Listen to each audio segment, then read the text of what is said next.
दोस्तों, आज हम क्वेश्चन नंबर 27 करेंगे। क्वेश्चन नंबर 27 क्या है? 3n-2 -5n + 3n 2 + 3n = -6। What is the value of 6n - 36n का स्क्वायर। अब इसका कॉन्सेप्ट क्या है? सिंपली आपको क्या करना होगा, यहाँ से n की वैल्यू निकालनी होगी। ठीक है, इसको आप मल्टीप्लाई कराएं। इट इज़ सिंपल, कोई इसमें क्वाड्रेटिक नहीं है। तो अगर आप मल्टीप्लाई करवाएंगे तो आपको n की वैल्यू मिलेगी -5/6। अब आपको क्या करना होगा, अब जो ये 6n है ना, n की जगह पे -5/6 पुट करना होगा। तो अगर हम -5/6 पुट करें n की जगह, तो ये हो जाएगा 6 ब्रैकेट -5/6 -36।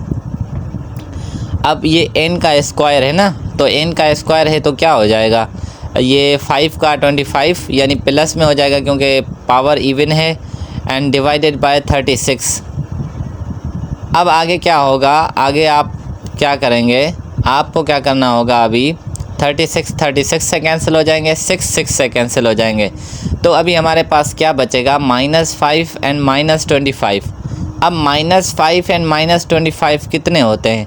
ये होते हैं माइनस के 30, क्योंकि माइनस माइनस ही होता है एडिशन में, मल्टीप्लिकेशन में प्लस हो जाता है, अदरवाइज़ माइनस ही रहता है। ठीक है, तो ये बी ऑप्शन इसका करेक्ट हो जाएगा। क्वेश्चन क्या है? अब नेक्स्ट क्वेश्चन ये है 28 क्वेश्चन है। 28 क्वेश्चन में आपको सिंपली क्या करना है, the length of the rectangle is 6 centimetre greater than it's width. The area of the rectangle,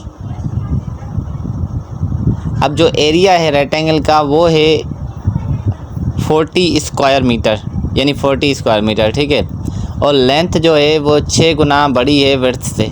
ठीक है, तो अब the length of the perimeter क्या होगी। अब हमें एरिया का कनेक्शन करना है पेरीमीटर के साथ। अब सिंपली आपके पास क्या है, आपके पास एरिया जो है वो है 40। ठीक है, और लेंथ को, यानी मैं विड्थ को क्या करता हूँ, विड्थ को मैं x कंसीडर करता हूँ, और लेंथ बड़ी है तो वो जाएगा x + 6, क्योंकि उसने बोला है 6 centimetre greater than it's width, तो लेंथ हमारी हो जाएगी x + 6। अब विड्थ क्या है, विड्थ हमारी x है। ठीक है, अब एरिया का फार्मूला क्या होता है, एरिया का फार्मूला होता है लेंथ मल्टीप्लाई बाय विड्थ। ठीक है, अब ये हमारे पास ये है, तो लेंथ हमारे पास क्या है, x + 6, और विड्थ हमारे पास क्या है, सिंपली x है। ठीक है, तो अब यहाँ पे x मल्टीप्लाई करवाएं और = 40, क्योंकि एरिया का मैंने यहाँ पे फार्मूला यूज़ कर लिया। ठीक है, अब यहाँ से क्या होगा, आपके पास क्वाड्रेटिक इक्वेशन बनेगी। ठीक है, अब क्वाड्रेटिक इक्वेशन बनेगी तो आपके पास जो वैल्यूज़ आएंगी ना, वो वैल्यूज़ एक तो 4 आएंगी और एक तो वैल्यू आपके पास आई होप से -10 आएगी। ठीक है, आप खुद भी सॉल्व कर लेना मल्टीप्लाई करके, क्योंकि मैं यहाँ पे थोड़ा जल्दी कर रहा हूँ। अब -10 तो होता नहीं है, नेगेटिव लेंथ एंड विड्थ होता नहीं है डिस्टेंस में, तो हम 4 कंसीडर करेंगे। अब पेरीमीटर क्या होता है, पेरीमीटर होता है सम ऑफ ऑल साइड, या 2 × L + B, यानी लेंथ प्लस विड्थ को ऐड करके 2 से मल्टीप्लाई करके वहाँ से भी आप पेरीमीटर निकाल सकते हैं। तो अब x हमारा 4 है, तो x + 6 यानी विड्थ हमारी क्या हो जाएगी, 10 हो जाएगी। ठीक है, 4 एंड +6, क्योंकि हमें दोनों चीज़ें चाहिए ना, x तो मिल गया लेकिन लेंथ विड्थ मिल गई, हमें लेंथ भी चाहिए, तो ये 10 है, ये 4 है। ठीक है, तो अब क्या होगा, 2 × 4 एंड +10। अब आगे क्या हो जाएगा, अब आगे आपको करना क्या है, सिंपली अभी यहाँ पे 4 + 10 को ऐड करके 14 हो जाएंगे, एंड 2 से मल्टीप्लाई करेंगे 28। आपका आंसर जो सी ऑप्शन है वो करेक्ट हो जाएगा। आई होप कि ये क्वेश्चन आपको समझ में आ गया हो।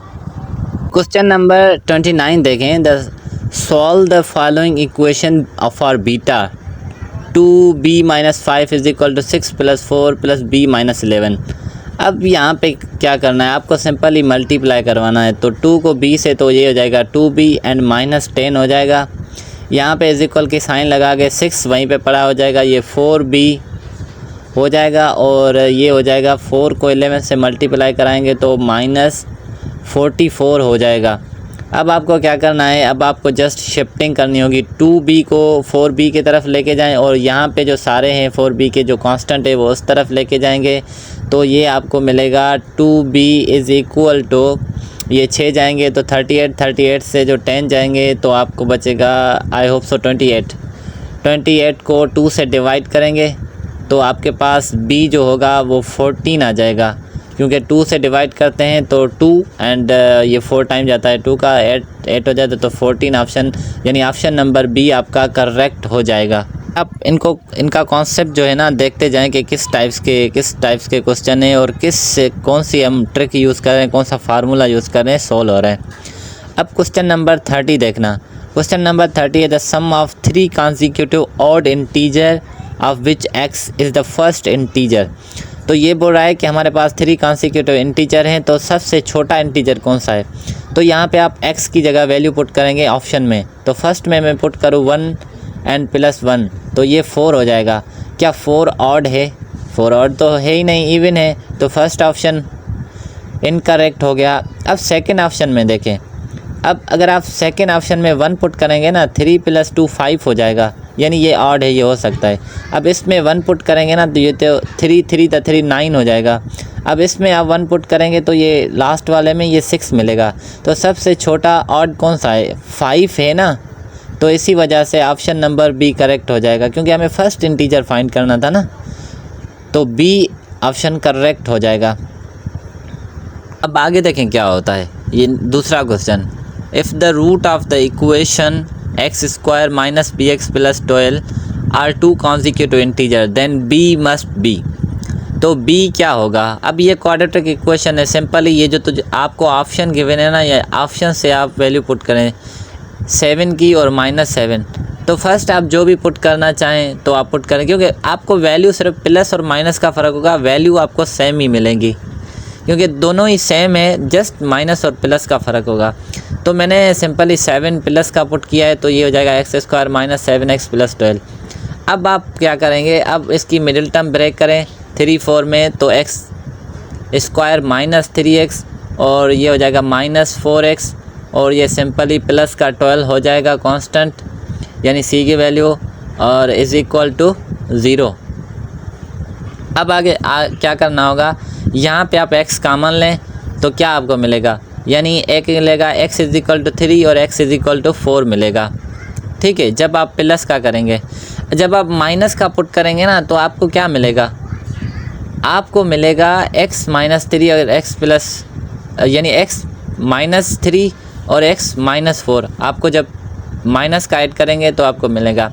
अब 2 consecutive इंटीजर, हाँ इसने ये नहीं बताया है कि पॉजिटिव consecutive इंटीजर है या नेगेटिव consecutive इंटीजर है, यानी दोनों में हमें इंटीजर मिल रहे हैं। अब दोनों में इंटीजर मिल रहे हैं, इट मीन्स कि दोनों ही करेक्ट हैं। तो ऑप्शन नंबर सी करेक्ट हो जाएगा इसका। आई होप कि ये क्वेश्चन आपको समझ में आ गया हो। लास्ट क्वेश्चन है the solution of radical x = 6 mod x where x means positive square root of x। तो अब क्या होगा, अब दोनों साइड आपको बराबर करने होंगे। यहाँ से 0 दोनों साइड सेटिस्फाई करेगा, 0 दोनों पुट। अब नीचे क्या होगा, आप 36 पुट करें, क्योंकि 36 का रेडिकल बाहर आता है 6 बन के।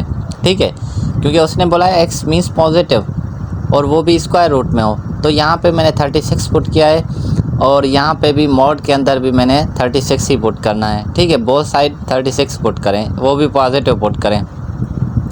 तो अब क्या हो जाएगा, रेडिकल 36 का 6 ही होता है और यहाँ पे 6 को डिवाइड करना होगा 36 से।